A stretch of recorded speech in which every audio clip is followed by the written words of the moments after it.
Is it possible to bring Voyager 1 space probe back home? There's Voyager crossing over into interstellar space.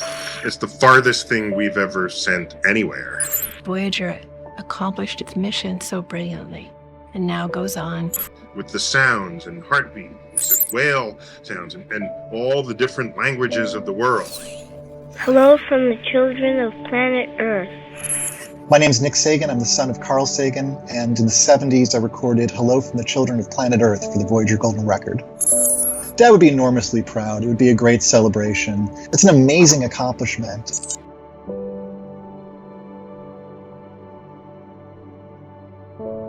On board the Voyager probe is the Golden Record, an archive of Earth's essence, comprising a diverse compendium of sounds, images, and information, meant to depict the full spectrum of life on our planet.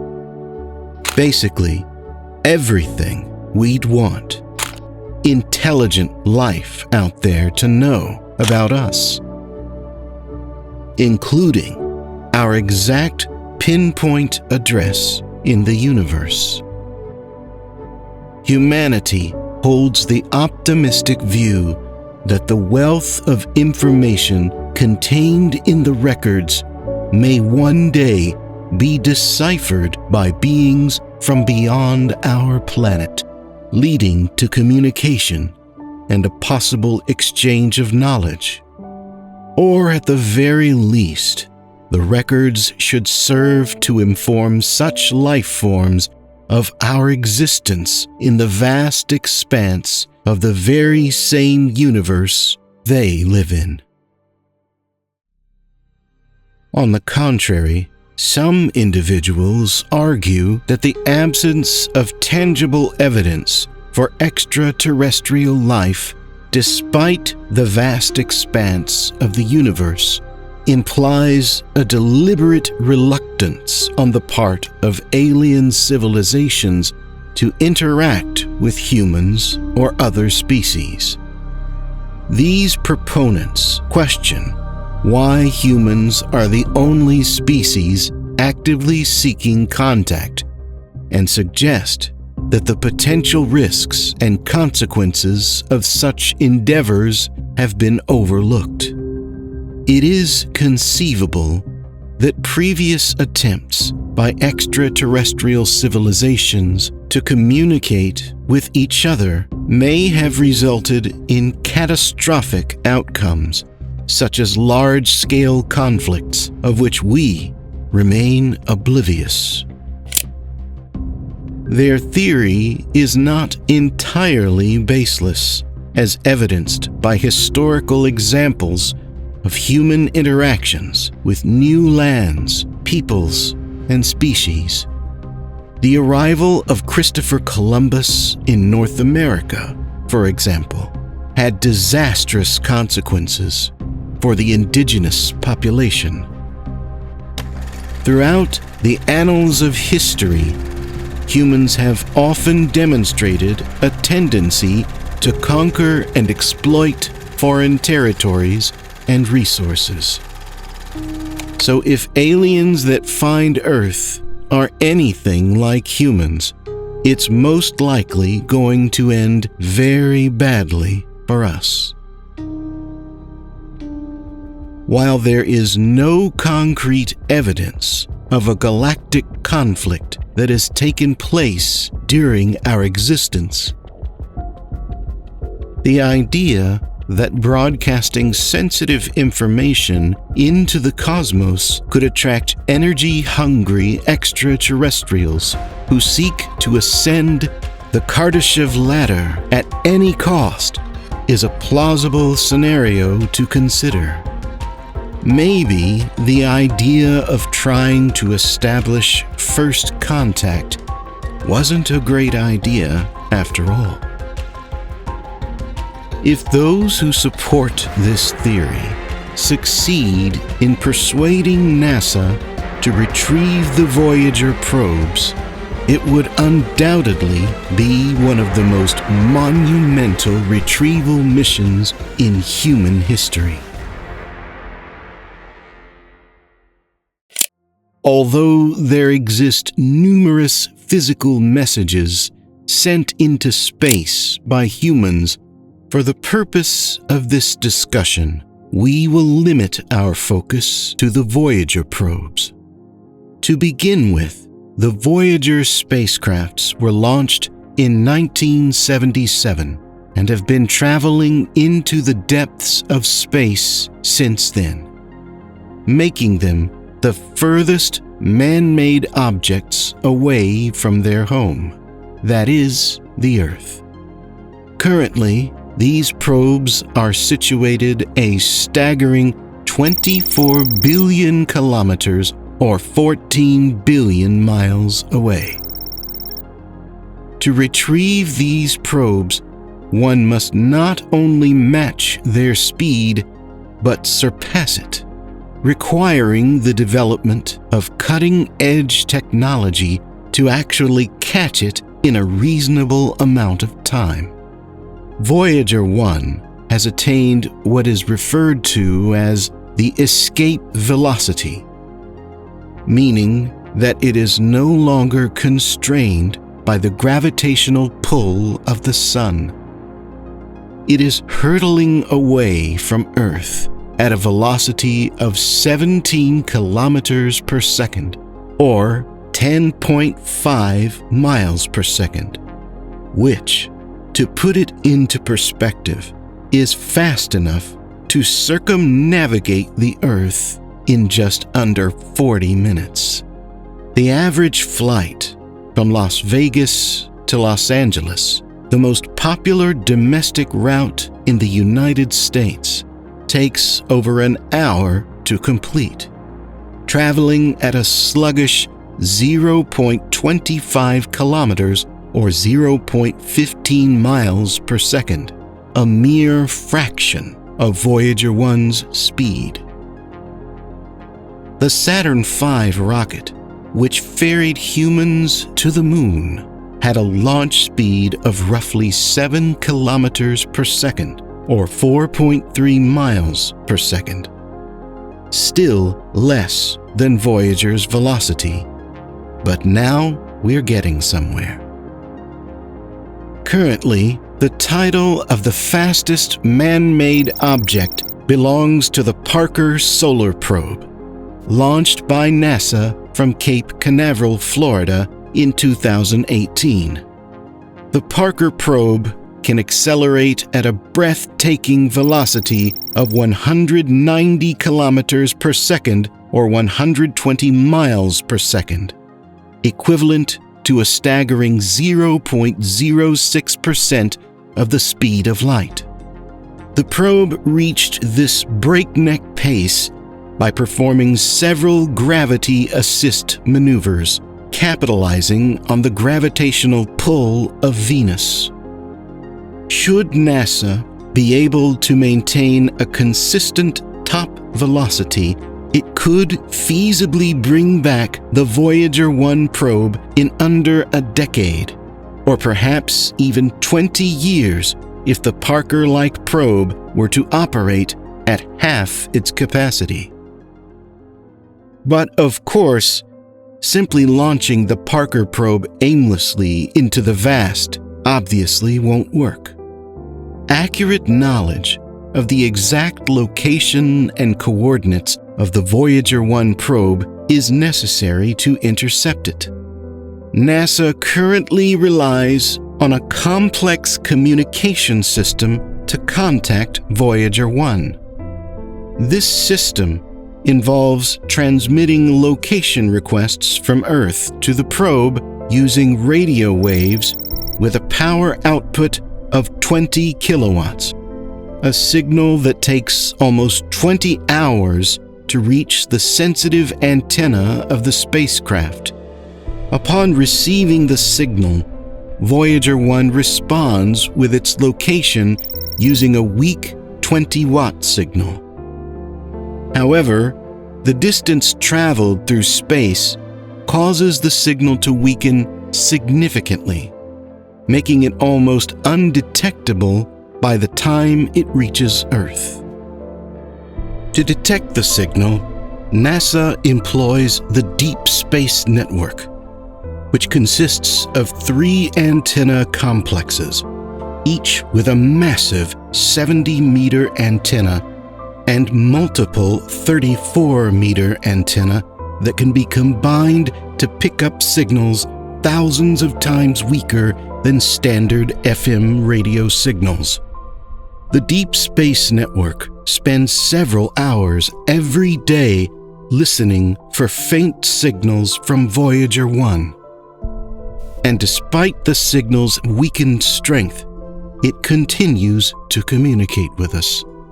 There really isn't a limit on how far we can communicate with objects in space, as long as we develop the technology to detect the signals. Nevertheless, the Voyager probe's power supply is limited, and time is running out. Since Voyager 1 is nuclear-powered, its electrical power decreases each day.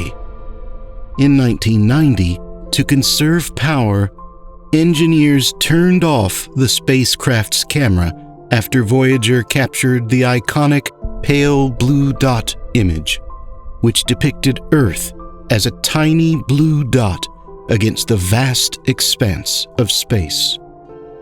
Today, scientists only use 4 of the 11 scientific instruments on Voyager 1 to conserve power and keep the spacecraft in contact. As time continues to march on, Voyager 1's limited power supply could make it increasingly difficult for NASA to maintain communication with the probe.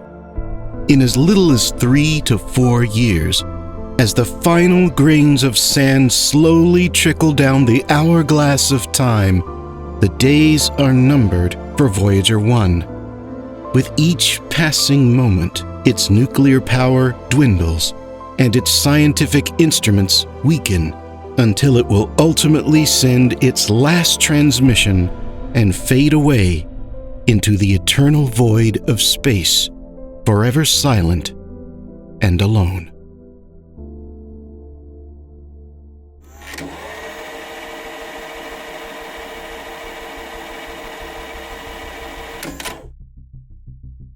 Therefore, anything that could be done should be done before 2025 to bring Voyager 1 back to Earth.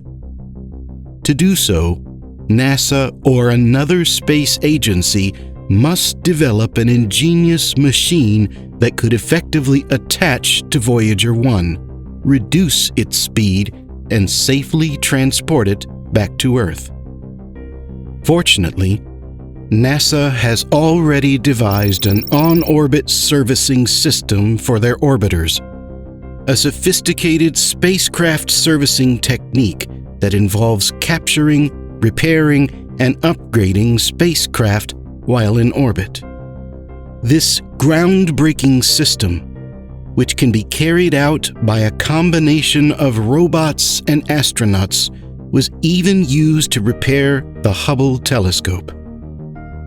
A similar lightweight space object latching technology could be created to capture Voyager 1 and bring it back to Earth at Parker-like speeds. But that's where another problem kicks in. Traveling such vast distances in space and returning home requires a lot of fuel. But carrying that much fuel would make the spacecraft too heavy, which would require even more fuel to carry it. This creates a limit to what we can do. It's what scientists call the tyranny of the rocket equation. In fact, to bring Voyager 1 back, we would need at least 50 rockets loaded with nothing but fuel to power the Parker-sized spacecraft. Luckily, there's one way around the tyranny of the rocket equation. It's the ion engines. Ion engines utilize electric fields to accelerate exhaust gas to high velocities, making them considerably more efficient than chemical rockets, and thus enabling spacecraft to accelerate to high speeds with a fraction of the fuel. The reason we're not using them for everything is that they produce very little thrust, so it takes a long time to get up to a reasonable speed. In the case of Voyager 1, it would take about 200 years to bring it back to Earth using ion engines. Sadly, Voyager 1 would still face a disastrous fate upon its return. Without a heat shield, it would burn up upon entering Earth's atmosphere, marking a tragic end to its decades-long journey. You guessed it, current technological limitations, coupled with the exorbitant cost and resource-intensive nature of any proposed solutions, have rendered Voyager 1's retrieval from the infinite expanse of space an insurmountable challenge. It would be a pretty expensive endeavor to send a massive, empty spacecraft with heat shields all around just to retrieve Voyager 1. We're talking billions and billions of dollars here. And right now, there's really no strong motivation or financial backing to make it happen. Sure, it's technically feasible, but would it be worth the cost and effort? That's a question that many scientists and policymakers would have to grapple with. Some have speculated that after a staggering span of 100 million years, Voyager could fortuitously re-enter the solar system when the Sun completes a full rotation around the center of the Milky Way galaxy. However, this notion remains highly contentious, since the probe's trajectory would need to hit a cosmic bullseye to return to Earth. The theory is just too good to be true. Perhaps it is the inescapable fate of the spacecraft to traverse the infinite depths of space indefinitely, never to be touched by human hands again. We would probably never find or bring it back home. The probe probably won't decay like things on Earth do over millions of years, because it's not exposed to atmospheric drag or other environmental factors that cause corrosion. But its systems and instruments may still degrade over time due to radiation exposure. There's also the remote possibility that it may collide with a random planet or asteroid, leading to its destruction, though the vast distances in space make this highly unlikely. Whatever would be the final fate of Voyager, we'll never know. If nothing else, it is possible that someday in the future it may be easier to retrieve the spacecraft, given the advancements in technology, such as fractional light speed drives, wormhole technology, or displacement engines. In that case, bringing Voyager 1 back to Earth could teach us about the long-term effects of exposure to space and serve as a museum artifact, providing an opportunity for people to appreciate the incredible feats of engineering and technology that had made this mission possible. It could also inspire future generations by reminding them of the importance of exploration and the boundless possibilities of scientific discovery. But do we ever really need to bring back Voyager 1? Voyager 1's journey through space represents a remarkable achievement of human ingenuity and perseverance. The spacecraft was launched in 1977 with the primary goal of exploring the outer reaches of our solar system and has exceeded all expectations. Voyager 1 has continued to travel through space for over 4 decades, sending back groundbreaking data and images from places never before seen by human eyes.